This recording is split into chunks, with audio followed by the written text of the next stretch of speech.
水破。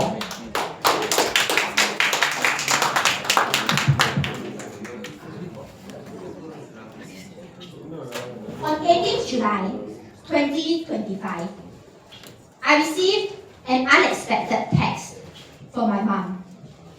It read, "Hey Charlene, just to let you know, your dad checked himself into the hospital.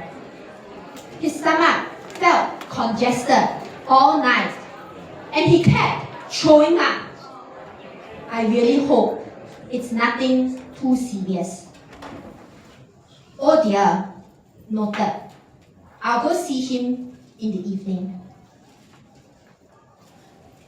I found my dad that evening to be in relatively joyful spirits, though he did lament about how his plans would have to be pushed back thanks to this hospital stay.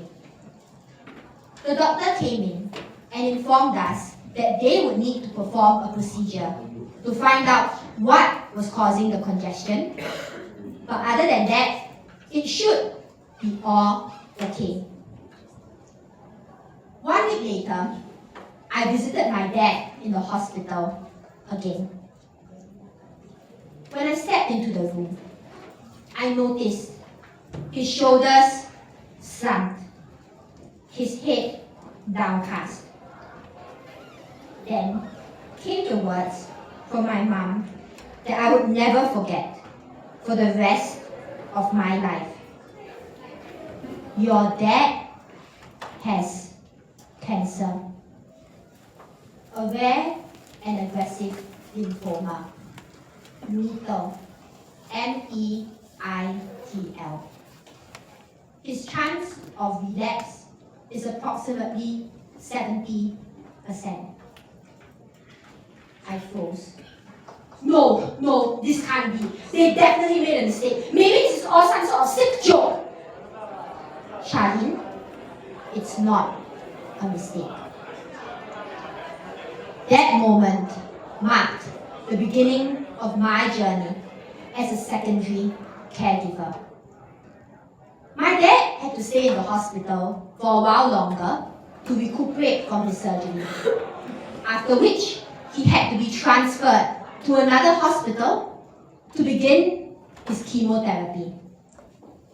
During that time, I felt as if I was leading a double life. On one hand, I was showing up for work and non-work commitments. On another hand, I was coordinating hospital visits with my mom, helping with day-to-day errands, and staying emotionally present for my dad. As days bled into weeks, as I saw my dad's energy level get weaker and weaker, my optimism grew lower and lower. Some days, my only goal was to survive the day.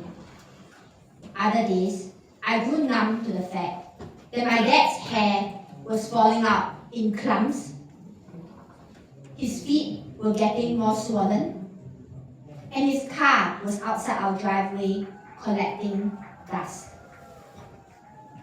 Relatives and friends stopped checking in. I didn't blame them. I knew that's the way life was. I knew that people had their own lives to get back to. And no one would want to hear about a girl complaining about her dad all day. I had to put on a bubbly and cheerful front. Yet deep down, I felt my dad's recovery journey was akin to him taking one step forward and getting pulled 3 steps back. One night, when the whole world was asleep, and my only companion was darkness, I stared into the night sky and asked, why should I continue? Then, I closed my eyes. I pictured our last family holiday together in Hangzhou. I pictured our very last Christmas together with poorly taken photos. But maybe that's the beauty of it all. I pictured those mundane family dinners, which didn't seem so mundane on hindsight. Then the answer came to me in a soft, almost imperceptible voice. If you don't keep going, you'll never see better days. And so I continued to show up. I showed up for hospital visits and engaged in thoughtful conversations with my dad, even though I felt like running away. I helped my mom engage in various calls and texts with stakeholders, hoping to ease her administrative load. My mental strength got put to the test when the doctors informed my family that my dad would need to undergo a stem cell transplant.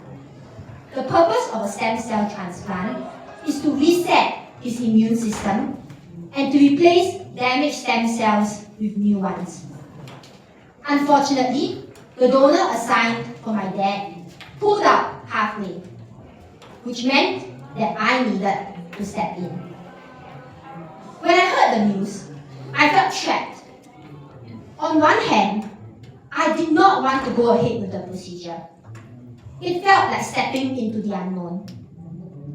On the other hand, I knew if I didn't go ahead, my dad won't be able to live. And so I made a choice. Because if I don't keep going, I'll never see better days. In the month leading up to the transplant, I was externally composed, yet internally messy. I saw my mom's physical and mental health take a toll, witnessing her daughter prepare for her very first procedure. I saw my dad fighting so hard for his life, yet worrying about my well-being. The transplant day came, and thankfully it was an uneventful one. I witnessed tubes after tubes of my own blood.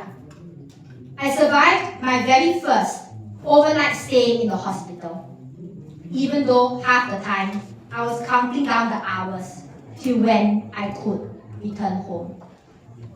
Above all, I told myself that this was the least I could do as a secondary caregiver for my dad. At this point, I should like to think that life started to take kindly to me. Better days didn't just seem like an illusion. They became reality. I witnessed my dad grow from strength to strength. How he was able to join us in the festive holidays again, just like old times. He was able to head back to work part-time and spend time with the people he loves. Yet, as I'm giving this speech, I am acutely aware that the future is uncertain. And I hate to have learned resilience through such an experience. And I believe many of us here today feel the same way as well. Resilience isn't something to be overly glorified, but rather something that we are forced to learn through hard knocks in life. For me, it was my dad's illness. For someone out there, it could mean retrenchment. For another person, it could mean family separation. I won't claim to know how that exactly feels like. And I won't claim to know that I understand the silence of that struggle that is louder than words itself. If I can leave you with one parting line, it would be, if you don't keep going, you will never see better days. Thank you.